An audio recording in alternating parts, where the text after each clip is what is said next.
தினம்தோறும் விளக்கேற்ற நல்ல எண்ணெய் இதயம் நல்லெண்ணெய்.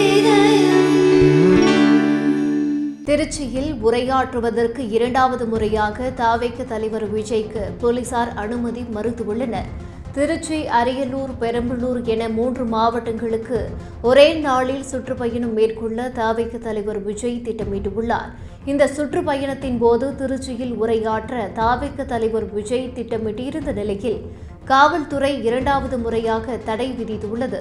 திருச்சி சத்திரம் பேருந்து நிலையத்தில் உரையாற்ற தவிக தலைவர் விஜய்க்கு போலீசார் ஏற்கனவே அனுமதி மறுத்திருந்தனர். அதற்கு பதிலாக மரக்கடை பகுதியில் விஜயின் உரையை வைத்துக் கொள்ள தவிகவுக்கு போலீசார் அறிவுறுத்தினர்.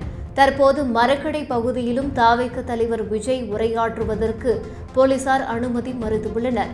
விஜய் பிரச்சாரம் செய்யும் இடங்களில் கடுமையான போக்குவரத்து நெரிசல் ஏற்படும் என போலீசார் விளக்கம் அளித்துள்ளனர்.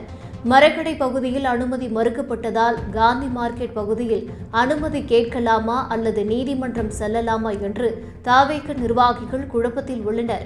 விஜயின் சுற்றுப்பயணத்திற்கு அனுமதி கோரி டிஜிபியிடம் மனு கொடுக்க தவிக பொதுச் செயலாளர் என். ஆனந்த் முடிவு செய்திருப்பதாக தகவல் வெளியாகியுள்ளது.